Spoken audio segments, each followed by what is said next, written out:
జయ శ్రీమన్నారాయణ. నేను మీ icon astrologer Gattupalli Suresh Babu.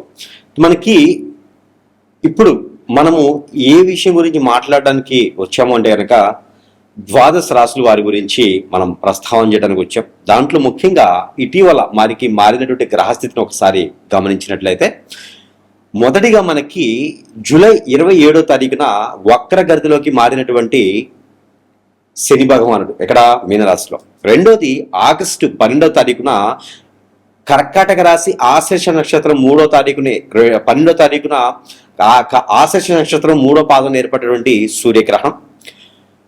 అలానే కుంభరాశి శతభిష నక్షత్రం 2వ పాదంలో ఏర్పడేటువంటి ఏదైతే ఆగస్టు 28వ తారీఖు పౌర్ణమి రోజున సంపూర్ణ చంద్రగ్రహణం. ఆ తర్వాత సెప్టెంబర్ మాసం 2వ తారీఖున మనకి మారేటువంటి శుక్రుడు ఇక్కడ స్వస్థానానికి మనకి తులారాశికి వస్తూ ఉన్నాడు. దాంతోపాటు సెప్టెంబర్ 7వ తారీఖున మనకి మారేటువంటి బుధ భగవానుడు ఇతను ఎక్కడికి వస్తున్నారు? కన్యారాశికి వస్తున్నారు. ఈ కన్యారాశిలో సెప్టెంబర్ 7వ తారీఖున సంభవిస్తున్నారు. అంటే ఇక్కడ మనకి రవి భగవానుడు 17వ తారీఖు వరకు కూడా ఎక్కడ ఉంటారు? సింహరాశిలో. ఈ సింహరాశిలో సంచరిస్తూ 17వ తారీఖు సెప్టెంబర్ మాసంలో కన్యారాశికి సంచరిస్తూ ఉంటారు. ఇవి గ్రహస్థితి. ఇప్పుడు ఈ గ్రహాల యొక్క స్థితిగతులు అంటే సెప్టెంబర్ 12వ తారీఖు వరకు కూడా 3 గ్రహాలు వారి యొక్క స్వస్థానాల్లో సంచరిస్తూ ఉన్నాయి. ఆ తర్వాత 17వ తారీఖు తర్వాత 2 గ్రహాలు వారికి స్వస్థానంలో సంభవిస్తూ ఉన్నాయి. ఇక ఆగస్టు 28 అలానే ఆగస్టు 12వ తారీఖు సంచరించేటువంటి కర్కాటక రాశిలోనూ అందులో కుంభరాశిలో ఏర్పడినటువంటి గ్రహరిష్ట ఛాయలు ఇవన్నీ కూడా మనము చూసుకున్నట్టయితే అలానే 27వ తారీఖు మారినటువంటి శని భగవానుడు డిసెంబర్ 11వ తారీఖు వరకు కూడా ఒక్కరి దృష్టిలో ఉంటాడు. ఈ యొక్క గ్రహస్థితిని మనం గమనించి ఆలోచించి సంచోహించినట్టయితే కనుక ఈ యొక్క రాశి ఫలితాలు ఈ యొక్క గ్రహస్థితిని మనము చూచుకొని వీటికి సంబంధించినటువంటి రాశి ఫలితాలు ఎలా ఉన్నాయి, ద్వాదశ రాశుల వారికి ఎలా ఉన్నాయి, మంచి శుభదృష్టి ఉంటుందా, అశుభ దృష్టి ఉంటుందా, ఇంకేదైనా బాగుంటుందా ఒకసారి మనం పరిశీలన చేసినట్లయితే కనుక ఖచ్చితంగా మనము తీసుకొని చూసుకోవాలి. అలానే కొన్ని రాశుల వారికి శుభాశుభ ఫలితాలు ఉన్నాయి, కొన్ని రాశుల వారికి అయితే శుభ ఫలితాలు మాత్రమే ఉన్నాయి, కొన్ని రాశుల వారికి అయితే కనుక అశుభ ఫలితాలు కనపడతా ఉన్నాయి. కాబట్టి మరి ఈ సెప్టెంబర్ మాసం నుంచి కూడా డిసెంబర్ మాసం వరకు మనం ఆలోచించినట్టయితే కనుక మరి యొక్క గ్రహస్థితి ఇలా ఉండగా మరి ఈ యొక్క గ్రహాల యొక్క స్థితిగతుల ప్రకారంగా మరి జాతకంలో దశలు, అంతర్దశలు, గోచారం వీటితో పాటు ఇంకేమైనా దోషాలు ఉన్నాయా? కాలసర్పదోషం, నాగదోషం, కుజదోషం ఉందా, లేదా నరదోషం అంటే నరదిష్టి, నరఘోష ఉందా, పితృదోషాలు ఉన్నాయా, ఇంకేమైనా దోషాలు ఉండడం వల్ల మనం ఎదగలేకపోతున్నామా, లేకపోతే అసలు ఏంటి మన జాతకాలు ఎలా ఉంటున్నాయి, మారబోతున్నాయా, మరి ఇంకేదైనా విపత్తులకి లేకపోతే ఇంకొకరి చేతులు బలైపోతున్నాయా, లేకపోతే చాలా జాగ్రత్తగా ఉండాల్సి వస్తుందా, లేదా గండాలు ఏమైనా ఉన్నాయా, లేదంటే జీవితంలో ఏం చేస్తే మనం బాగుపడతాం, ఎలాంటి చేస్తే మనము నేతృత్వంలో బాగుంటాం, ఎలాంటి రంగాల్లో మనం రాణిస్తాం అనేక వాటిని మనం గమనించినట్టు కనుక ఒక్కసారి మనం పరిశీలన చేసుకుందాము. మొదటిగా అందులో ద్వాదశ రాశుల్లో ఒకటి సింహరాశి. ఈ సింహరాశి వారికి మనము చూస్తూ ఉండగానే సింహరాశిలోకి స్వస్థానంలోకి రవి భగవానుడు ఉంటాం 17వ తారీఖు వరకు సెప్టెంబర్. అలానే 2వ స్థానంలో బుధ భగవానుడు అంటే తన స్వచ్ఛ స్థానమైనటువంటి బుధ భగవానుడు ఆ రాశిలో ఉంటాం. శుక్రుడు కూడా మనకి తులారాశిలో ఉండటం అంటే ఆ రాశికి అధిపతులు అదే రాశుల్లో ఉండడం అనేది చాలా గొప్ప విశేషం. ఇది 39 సంవత్సరాలకు ఒకసారి వస్తుంది. అలానే ఈ యొక్క గ్రహస్థితి మనం గమనించినట్టు కనుక ఈ యొక్క సింహరాశి వారికి కూడా అదృష్టము, అవకాశము విచ్చలవిడితనంగా వస్తుందని గమనించవచ్చు. అలానే ఈ సింహరాశి వారు ఇప్పటివరకు బాధపడే వాళ్ళు జాబు లేదు, పరపతి లేదు, పరువు లేదు, డబ్బు లేదు, నిలకడ లేదు, ఎందులోనూ నిమగ్నం లేదు, విఘ్నం లేదు, ఎక్కడ స్థిరత్వం లేదనేటువంటి వాళ్ళందరికీ కూడా మంచి సానుకూలపడేటువంటి వాతావరణం లభ్యపడుతుంది. కాబట్టి ఇక 12వ స్థానంలో ఏర్పడేటువంటి గ్రహణానికి సంబంధించినటువంటి దోషం కూడా కొంతమేర కనబడతా ఉంది. కాబట్టి అలానే కుంభరాశిలో ఏర్పడేటువంటి చంద్రగ్రహణానికి సంబంధించినటువంటి ఆ ఒక ఛాయలు కూడా మీ మీద ఉన్నాయి. కాబట్టి 2 గ్రహణాలకు సంబంధించిన బియ్యము, గోధుమలు, జొన్నలు, రాగులు, సజ్జలు, రొయ్యలు ఇవన్నీ కూడా మీరు దానం చేసుకుంటే చాలా మంచిది. ఉలవలు కూడా దానం చేసుకుంటే చాలా మంచిది. వీటితో పాటు ఈ గ్రహణానికి సంబంధించిన దానం చేసుకుంటూనే గ్రహాల యొక్క స్థితిగతులు అన్ని బాగున్నాయి కాబట్టి పచ్చపెసలు అలానే కాజు క్యాష్నట్ అంటారు కదా జీడిపప్పు అవి కూడా ఒక 1 కిలో తీసుకుని దానం చేయండి.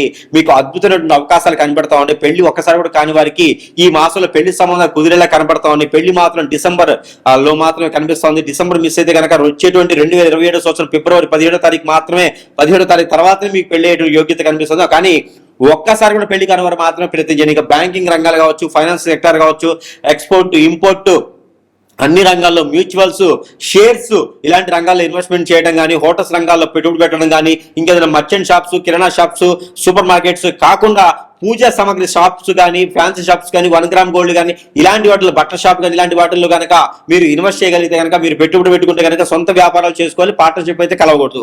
ఇక అనేక రంగాల్లో ముందుకు వెళ్ళాలనుకుంటే కనుక రాజకీయ రంగం మీకు అద్భుతంగా ఉంటుంది, సినీ రంగం ఇంకా బాగుంటుంది. కాబట్టి అలాంటి రంగాల్లో ఉన్న వారికి పదవులు అన్ని రకాల అవకాశాలు కూడా మీకు అందిపుచ్చుకునేలా ఉన్నాయి. కాబట్టి ఇవన్నీ కూడా సెప్టెంబర్ మాసం 7వ తారీఖు తర్వాత ప్రయత్నం చేయండి. మీకు అన్ని రకాల రంగాల్లో కూడా ముందుకు వెళ్ళేదానికి ఉంటుంది. కాబట్టి ఇంకా కూడా మీ మీద నరదిష్టి, నరకోశ, శత్రుపీడ, ఆర్థిక సమస్యలు, ఆరోగ్య సమస్యలు ఇవన్నీ కూడా ఒంటి బట్టి పీడిస్తున్నాయి అనుకుంటే కనుక ప్రతి ఒక్కరు గమనించవలసింది ఒకటి ఉందండి. అది ఏమిటంటే కనుక ప్రతి ఒక్కటి కూడా మనకి జాతకంలోనూ నక్షత్ర ప్రకారంగానో, దాసుల ప్రకారంగానో, దశల ప్రకారంగానో, అంతర్దశల ప్రకారంగానో, గోచార ప్రకారంగానో, కాల సర్పదోషం, నాగదోషం, కుజదోషం, కలత దోషాల ప్రకారంగానో మనకు చెడు జరగదు.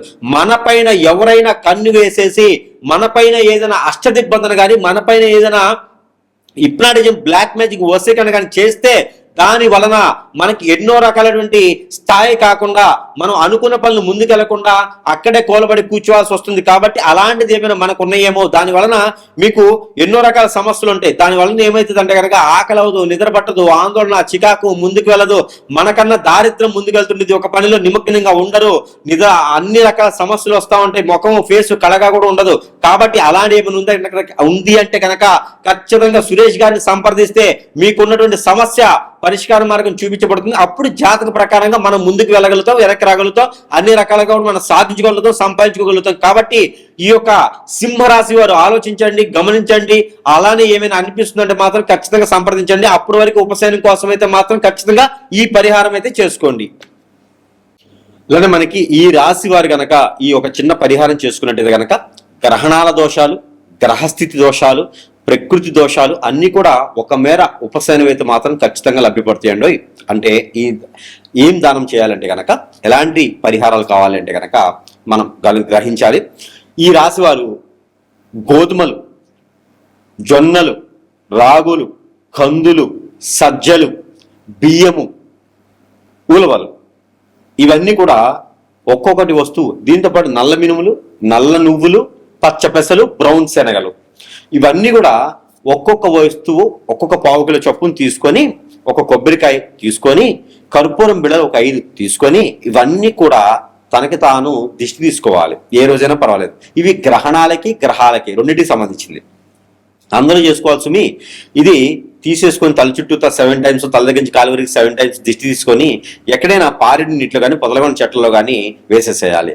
అలానే సేమ్ ఐటమ్స్ మళ్ళీ తీసుకొని తనకి తానే ఒక క్లాత్ పరుచుకొని కూర్చొని ఇంట్లోనే భుజాల మీద అభిషేకం చేసుకోవాలి. ఈ అభిషేకం చేసుకున్నటువంటి ద్రవ్యాలన్నీ కూడా ముడుపు కట్టుకొని ఎక్కడైనా పారిటి వట్ల నీటిలో వేసేసి స్నానం ఆచరించి ఆ వస్త్రాలు కూడా అక్కడ ఒడిచి వేసేసేయాలి. ఎక్కడైనా వచ్చిన తర్వాత అమ్మవారికి, స్వామివారికి కానీ మట్టి ప్రమిదలో 2 ఒత్తులేసి దీపారాయణ చేసుకోవాలి. అలానే ఆవు పాలు ఒక 1/2 లీటర్ తీసుకొని ఒక మట్టి పిడతలో పోసుకొని, ఇది మంగళ శనివారాలు చేసుకోవాలి. మాసంలో ఒకసారి చేస్తే సరిపోతుంది, అందరూ చేసుకోవచ్చు. అలానే మట్టి పిడతలో పోసుకొని ఒక జాజికాయ, ఒక పసుపుకు ఒక చిటికెడు, జాజికాయ ఒకటి, అలానే నల్ల నువ్వులు ఒక చిటికెడు, ఆ నల్ల నువ్వులు ఒక చిటికెడు, తెల్ల ఆవాలు ఒక చిటికెడు దాంట్లో వేసేసి ఇవన్నీ కూడా తల చుట్టూ దిష్టి తీసేసుకుని ఒక 7 సార్లు, తల దగ్గర నుంచి కాలు వరకు 7 సార్లు దిగదార్చుకొని ఇవన్నీ కూడా తీసుకుని ఇక్కడ పుట్ట దగ్గర కానీ, చెట్టు దగ్గర కానీ, ఏ చెట్టు అయినా పర్లేదు రోడ్డుకి ఇరువైపులు కనుక పెట్టినట్టయితే అన్ని రకాల అవరోధాల నుంచి మీరు బయటపడ్డట్టే.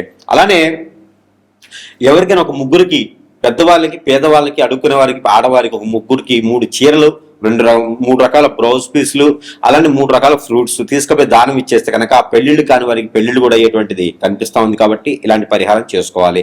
అలానే మీ అందరూ కూడా ఎక్కడైనా మీరు స్నానం చేసే నీటిలో పసుపు కానీ, లవంగాలు కానీ, ఇంగువ కానీ, అలానే స్నానం చేసే నీటిలో ఉప్పు కానీ, అలానే నల్ల నువ్వులు కానీ, నల్ల మినుములు కానీ, మిరియాలు కానీ, లేకపోతే దాల్చిన చెక్క, లవంగాలు, ఇలాచి ఇలాంటి ఏదైనా ఒక వస్తువు, ఒక చిన్న బయట వస్తువు తీసుకొని స్నానం చేసి నీటిలో వేసుకొని స్నానం చేస్తే మీకు నరదిష్టి, నరఘోష కూడా ఖచ్చితంగా పటాపంచలేదానికి ఎక్కువ అవకాశాలు కనపడతా ఉన్నాయి. కాబట్టి ఈ రాశి వారి దగ్గర ఖచ్చితంగా మరొక విషయం ఏంటంటే కనుక మీరు అందరూ కూడా ఏం చేయాలంటే సమీప దూరంలో ఎక్కడైనా సుబ్రహ్మణ్య స్వామి గుడి ఉంటే కనుక ఆ సుబ్రహ్మణ్య స్వామి దగ్గర 41 రోజు లేదా 21 రోజు లేదా 11 రోజులైనా సరే ఆ వారి పాదాల చెంతన కళ్ళు కొంచెం వేసిరండి. లేదు అంటే కనుక నాగపడిగలు ఉంటాయి, ఎక్కడైనా సరే మానస అమ్మవారి నాగపడిగలు ఉంటాయి. అలానే కుమారస్వామి, అయ్యప్ప స్వామి అంటారు. అక్కడ మీ సమీప దూరంలో ఎక్కడైతే ఎవరైతే అందుబాటులో ఉన్నారో వారి దగ్గర అయితే కనుక మినిమం 11 రోజులు కళ్ళుప్పు తీసుకుపోయి కొంచెం వారి పాదాల చెంతన పెట్టేసేయండి. 11 రోజు కానీ, 21 రోజు కానీ, 41 రోజు కానీ ఒక కొబ్బరికాయ కొట్టేసి ఆ కొబ్బరి చెప్పులో నూనె పోసేసి దీపారాజు వెలిగించేసారండి. ఇలా చేయడం ద్వారా మీకు ఆర్థికమైనటువంటి ఇబ్బందులు, ఆస్తి కావాలి, అంతస్తులు కావాలి కాదు, ఇల్లు కావాలి, వాకిలి కావాలి, సంపాదనను సంపాదించుకోవాలి, నిలకడగా ఉండాలి, నిలదొక్కోవాలి, అందరికీ కూడా మంచి సానుకూలమైనటువంటి పరిహారం అని ఖచ్చితంగా చెప్పవచ్చు. మరొకటి, ఇలాంటి పరిహారాలు చేయడం ద్వారా అందరికీ కూడా మంచి శుభదాయకమైనటువంటి సానుకూలమైనటువంటి గ్రహాల యొక్క స్థితిగతులన్నీ కూడా మన వైపు వచ్చేందుకు ఉంటాయి. కాబట్టి ఇలాంటి చిన్న చిన్న పరిహారాలతో మనం ఖచ్చితంగా ఉపశమనం పొందొచ్చు. లేదు కాదు కూడదంటారా, మనకి ఇంకా మించినటువంటి పరిహారాలు, అలానే జాతకరీత్యా కాకుండా గోచారరీత్యా కాకుండా ఏదో మనం ఇబ్బంది పడుతున్నాం అనుకుంటే మాత్రం ఖచ్చితంగా సురేష్ గారిని సంప్రదించండి. సంప్రదిస్తే మీకున్నటువంటి సమస్యకి పరిష్కార మార్గం చూపించే విధంగా మాత్రం ఖచ్చితంగా ఉంటుంది. అది తంత్రమైన, మంత్రమైన, యంత్రమైన, యాగమైన, యజ్ఞమైనా సరే, అగ్నిహోత్రమైనా సరే, మీకున్న సమస్యకి పరిష్కార మార్గం చూపించే విధంగా ఉంటుంది. అలానే మనకి పరిష్కార మార్గం చూపించే విధంగానే కాకుండా మన దగ్గర ఎన్నో రకాల వస్తువులు మంత్రోచ్చారణ చేసి, అగ్నిహోత్రం చేసి, తంత్రం చేసి, యంత్రం చేసి ఉంటాయి. అవన్నీ కూడా మీకు చెంతకి చేర్చేటువంటి సదవకాశం కూడా మన దగ్గర లభ్యపడుతుంది. కాబట్టి ఎవరైనా సంపాదించలేని వారు కాంటాక్ట్ ద్వారా కూడా ఫోన్ చేయడం, స్క్రీన్ మీద కనిపించే నెంబర్కి కాల్ చేయడం ద్వారా కూడా మీకు వస్తువుని మీ చెంతకే చేరుస్తాం. కాబట్టి సరసమైన ధరల్లో పూజించి చెప్పి పంపిస్తాం. వాటి వల్ల కూడా మీ సమస్య పరిష్కార మార్గం అయితే ఖచ్చితంగా లభ్యపడుతుంది.